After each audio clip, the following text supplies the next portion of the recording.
तो दोस्तों आज हम फिर से आपके लिए लेकर आए हैं देश दुनिया की सभी ताजा बड़ी खबरें। फटाफट एक एक कर विस्तार से आज आपको बताएंगे, तो वीडियो को अंत तक जरूर देखें। दोस्तों वीडियो बनाने में हमें काफी मेहनत लगी है, तो वीडियो को दिल से लाइक कर दीजिए। दोस्तों पहली खबर में आपको बता दें कि जर्मनी में इस्लाम को लेकर मुसलमानों की हुई बड़ी जीत। जर्मनी की सरकार ने देश की सबसे बड़ी मस्जिद में मुसलमानों को लाउड स्पीकर से अजान लगाने की दी इजाजत, हिंदूवादी संगठनों को झटका। वहीं आपको बताएंगे दोस्तों की आज हरिद्वार में होगा मुलायम सिंह यादव का अस्थि विसर्जन, अखिलेश के साथ चाचा शिवपाल भी होंगे मौजूद। वहीं आपको बताएंगे दोस्तों कि बाबा रामदेव ने शाहरुख, सलमान और आमिर खान को बताया नशेड़ी, कहा ये हो चुके हैं इस्लाम से नापाक। वहीं आपको बताएंगे दोस्तों कि तमिलनाडु सरकार ने दी मोदी अमित शाह को धमकी, कहा तमिलनाडु में थोपी गई हिंदी तो दिल्ली में होगा बीजेपी के खिलाफ विरोध प्रदर्शन। वहीं आपको बताएंगे दोस्तों की आतंकी संगठन जैश ए मोहम्मद ने हरिद्वार रेलवे स्टेशन को दी बम से उड़ाने की धमकी, मोदी अमित शाह की बड़ी मुश्किलें। वहीं आपको बताएंगे दोस्तों की राहुल गांधी ने बीजेपी आरएसएस पर बोला हमला, बीजेपी आरएसएस की विचारधारा को बताया देश को बांटने वाला। तो दोस्तों सभी खबरों को आपको एक एक कर बताने वाले हैं। वीडियो को लाइक कर चैनल को सब्सक्राइब कर दें और हमें कमेंट करके बताएं कि आपके जिले किस राज्य से हमारी खबरों को देख रहे हैं। इसी बीच पर तो दोस्तों अगली खबर की ओर, तो जर्मनी में मुसलमानों की हुई बड़ी जीत। जर्मनी की सरकार ने देश की सबसे बड़ी मस्जिद में मुसलमानों को लाउड स्पीकर से अजान लगाने की दी इजाजत, हिंदूवादी संगठनों को झटका। दोस्तों आपको बता दें कि भारत में जहां एक तरफ हिंदूवादी संगठन मस्जिदों में लाउड स्पीकर से अजान देने का विरोध कर रहे हैं और बीजेपी से इस पर बैन लगाने की मांग कर रहे हैं, लेकिन आपको बता दें कि भारत में लाउड स्पीकर से अजान के विरोध के बावजूद जर्मनी की सरकार ने आज बड़ा फैसला मुसलमानों के समर्थन में लिया है। दरअसल आपको बता दें कि जर्मनी की सरकार ने जर्मनी की सबसे बड़ी मस्जिद में मुसलमानों को लाउड स्पीकर से अजान लगाने की आज इजाजत दे दी है, जिसके बाद हिंदूवादी संगठनों को जर्मनी से झटका लगा है। दरअसल आपको बता दें कि जर्मनी की सरकार ने जर्मनी के कोलेन शहर में स्थित मस्जिद में ये ऐलान किया है। दरअसल आपको बता दें कि जर्मनी में हजारों मस्जिद हैं, लेकिन कुछ गिनी चुनी मस्जिदों में ही लाउड स्पीकर से अजान दी जाती है और ये मस्जिद 2 साल पहले बनकर तैयार हुई थी। अब तक इसमें ऐसे ही अजान दी जाती थी, लेकिन आज जर्मनी की सरकार ने मुसलमानों के हक में फैसला सुनाते हुए इस मस्जिद में लाउड स्पीकर से अजान लगाने की मुसलमानों को अनुमति दी है। दरअसल आपको बता दें कि ये मस्जिद में एक साथ 1200 लोग नमाज पढ़ सकते हैं और ये मस्जिद जर्मनी की सबसे बड़ी मस्जिद है और इसको जो है तुर्की के लोगों ने बनाया है। तो ये बड़ी अपडेट आ रही दोस्तों की जर्मनी की सरकार ने मुसलमानों के समर्थन में ये बड़ा फैसला लिया है, जिससे हिंदूवादी संगठनों को भारत में झटका लगा है। इसी बीच पर तो दोस्तों अगली खबर की ओर, तो बाबा रामदेव ने शाहरुख, सलमान खान को बताया नशेड़ी। जी दोस्तों आपको बता दें ये बड़ी खबर सामने निकल कर आई दोस्तों की योग गुरु बाबा रामदेव ने शनिवार को बॉलीवुड अभिनेता शाहरुख खान, सलमान खान के बारे में विवादित बयान दिया। उन्होंने बॉलीवुड अभिनेत्रियों के बारे में भी खुलासा किया। दरअसल आपको बता दें कि आर्यवीर सम्मेलन को संबोधित करते हुए बाबा रामदेव ने कहा कि शाहरुख खान का बेटा ड्रग्स लेते पकड़ा गया, वो जेल गया। सलमान खान भी ड्रग्स लेता है, आमिर खान लेता है या नहीं ये मुझे पता नहीं है, पूरा बॉलीवुड ड्रग्स की चपेट में है। वहीं आपको बता दें कि आगे बाबा रामदेव ने कहा कि इस्लाम में कोई शराब पी ले तो उसे कहते हैं कि वो नापाक हो गया है, लेकिन जिन्ना दारू पीता था वो मर गया, अच्छा हुआ।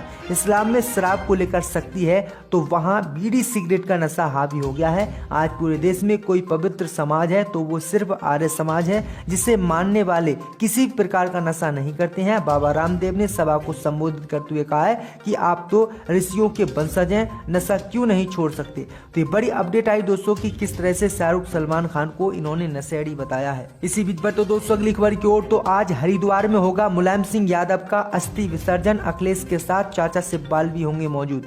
दोस्तों आपको बता दें कि समाजवादी पार्टी के संस्थापक और उत्तर प्रदेश के पूर्व मुख्यमंत्री मुलायम सिंह यादव की अस्थियों का विसर्जन आज हरिद्वार में गंगा नदी में किया जाएगा। यादव की अंत्येष्टि के बाद मथुरा वृंदावन से गरुड़ पुराण का पाठ करने आए आचार्य राधा मोहन मिश्र ने शनिवार को ये जानकारी दी है। उन्होंने बताया है कि नेताजी यानी मुलायम सिंह यादव के परिवार वालों ने तय किया है कि नेताजी का अस्थि कलश लेकर परिवार के लोग रविवार को हरिद्वार जाएं और सोमवार को वैदिक रीति रिवाज के अनुरूप पवित्र गंगा जी में अस्थि को विसर्जित किया जाए। नेताजी की अंत्येष्टि के बाद बुधवार से गरुड़ कथा का पाठ किया जा रहा है। दरअसल आपको बता दें कि मुलायम सिंह यादव की अस्थि विसर्जन में अखिलेश यादव के साथ चाचा शिवपाल सिंह यादव भी मौजूद रहेंगे। तो ये बड़ी अपडेट आ रही दोस्तों। इसी बीच पर तो दोस्तों अगली खबर की ओर, तो तमिलनाडु के मुख्यमंत्री ने मोदी अमित शाह को दी धमकी, कहा तमिलनाडु में थोपी गई हिंदी तो दिल्ली में होगा प्रदर्शन। दोस्तों आपको बता दें कि तमिलनाडु के मुख्यमंत्री एम.के. स्टालिन ने बीजेपी को आज खुली धमकी दी है। दरअसल आपको बता दें कि उन्होंने कहा है कि अगर तमिलनाडु में हिंदी बीजेपी द्वारा थोपी गई तो पार्टी दिल्ली में भारतीय जनता पार्टी की अगुवाई वाली केंद्र सरकार के खिलाफ विरोध प्रदर्शन करेगी। चेपाक तिरुवल्लिकेनी के विधायक ने यहां ऐतिहासिक बल्लूवर कोट्टम के पास एक बड़े विरोध प्रदर्शन का नेतृत्व किया है। उन्होंने कहा कि यदि प्रधानमंत्री मोदी की अगुवाई वाली केंद्र सरकार की ओर से लोग की भावनाओं की अनदेखी की गई तो पार्टी मूर्ख दर्शक बनकर नहीं रहेगी और बीजेपी के खिलाफ प्रदर्शन करेगी। दरअसल आपको बता दें कि तमिलनाडु में बीजेपी सरकार ने हिंदी पढ़ाने का ऐलान किया था। उन्होंने कहा कि पूरे देश में हिंदी पढ़ाई जानी चाहिए कि कोई हिंदी राष्ट्रीय भाषा हम बनाने वाले हैं। वहीं आपको बता दें कि इसी के खिलाफ तमिलनाडु की सरकार हो गई जिसने भाजपा की मुश्किलें बढ़ा दी हैं। इसी बीच पर तो दोस्तों अगली खबर की ओर तो बेल्लारी में राहुल गांधी ने बीजेपी आरएसएस पर बोला हमला, कहा इन दोनों की विचारधारा देश को बांट रही है। जब दोस्तों आपको बता दें कि कन्याकुमारी से शुरू हुई कांग्रेस की भारत जोड़ो यात्रा ने शनिवार को 1000 किलोमीटर की पद यात्रा पूरी कर ली। यात्रा आज कर्नाटक के बल्लारी जिले में पहुंच गई है। बेल्लारी में राहुल गांधी ने मेगा रैली को संबोधित किया। राहुल गांधी ने कहा कि आज भारत में 45 साल में अब तक की सबसे ज्यादा बेरोजगारी है। पीएम ने कहा था कि वह हर साल 2 करोड़ युवाओं को रोजगार देंगे, तो वो नौकरियां कहां हैं? प्रधानमंत्री मोदी की नीतियों ने नोटबंदी, जीएसटी और कोविड कुप्रबंधन के कारण 12.50 करोड़ युवाओं ने अपना रोजगार छोड़ा। बेल्लारी की रैली में राहुल गांधी ने कहा कि कर्नाटक में 2.5 लाख सरकारी पद खाली क्यों हैं? अगर आप पुलिस सब इंस्पेक्टर बनना चाहते हैं तो आप 80 लाख रुपए देकर ऐसा कर सकते हैं। अगर आपके पास पैसा है तो आप कर्नाटक में सरकारी नौकरी खरीद सकते हैं। अगर आपके पास पैसा नहीं है तो आप जीवन भर बेरोजगार रह सकते हैं। कोऑपरेटिव बैंकों में स्कैम, असिस्टेंट प्रोफेसर की भर्ती में स्कैम, इसलिए कर्नाटक की सरकार को 40% की सरकार नाम दिया गया है। तो ये बड़ी अपडेट आई दोस्तों कि राहुल गांधी ने भ्रष्ट सरकार जो है कर्नाटक की को बताया। इसी बीच पर तो दोस्तों अगली खबर की ओर तो आतंकी संगठन जैश ए मोहम्मद ने हरिद्वार रेलवे स्टेशन को दी बम से उड़ाने की धमकी, हिंदी में लिखा मिला पत्र। जब दोस्तों आपको बता दें कि पाकिस्तानी आतंकी संगठन जैश ए मोहम्मद ने हरिद्वार रेलवे स्टेशन सहित कई रेलवे स्टेशनों को बम से उड़ाने की आज धमकी दी है। बताया जा रहा है कि आतंकी संगठन ने एरिया कमांडर के हवाले से यह धमकी भरा पत्र भेजा है। पत्र मिलने के बाद जीआरपी व इलाके का पुलिस प्रशासन अलर्ट हो गया है। यात्रियों की आवाजाही के चलते रेलवे स्टेशन की सुरक्षा को बढ़ा दिया गया है। अधिकारियों के मुताबिक बताया गया है कि 10 अक्टूबर को हरिद्वार रेलवे स्टेशन पर साधारण डाक से कार्यालय धमकी भरा पत्र भेजा गया। जीआरपी पुलिस स्टेशन ने बताया कि पत्र मिलने के बाद ही उनके होश उड़ गए। जैश ए मोहम्मद ने हरिद्वार रेलवे स्टेशन के अलावा उत्तर प्रदेश के कई रेलवे स्टेशनों को उड़ाने की धमकी दी है। लक्सर, देहरादून, काठगोदाम, रुड़की, शाहगंज, नजीबाबाद को आतंकी संगठन निशाना बनाकर बम से उड़ा सकते हैं। धमकी में आतंकी संगठन जैश ए मोहम्मद के एरिया कमांडर ने दोनों तरफ से हिंदी भाषा में लिखा है कि 25 अक्टूबर को बम से उड़ाने की धमकी दी है। तो ये बड़ी अपडेट आ रही दोस्तों। इसी बीच पर तो दोस्तों अगली खबर की ओर तो वैश्विक भुखमरी सूचकांक में पाकिस्तान, नेपाल, श्रीलंका से पिछड़ा भारत 121 देशों में 107वें पायदान पर रहा, मोदी को झटका।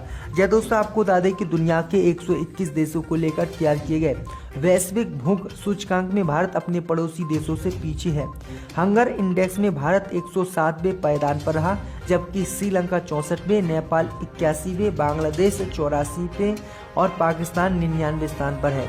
दक्षिण एशिया में अफगानिस्तान 109 अकेला ऐसा देश है जो इंडेक्स में भारत से भी खराब स्थिति में है। दरअसल आपको बता दें कि इस इंडेक्स के आने के बाद मोदी सरकार की पोल खुल गई है और भाजपा अब मुंह छिपाते हुए डोल रही है। इसी बीच पर तो दोस्तों अगली खबर की ओर तो चुनाव जीतने के लिए बीजेपी ने गुरमीत राम रहीम को फिर से दी 40 दिन की पैरोल। जब दोस्तों आपको बता दें कि डेरा सच्चा सौदा प्रमुख गुरमीत राम रहीम पैरोल के बाद यूपी के बागपत जिले में अपने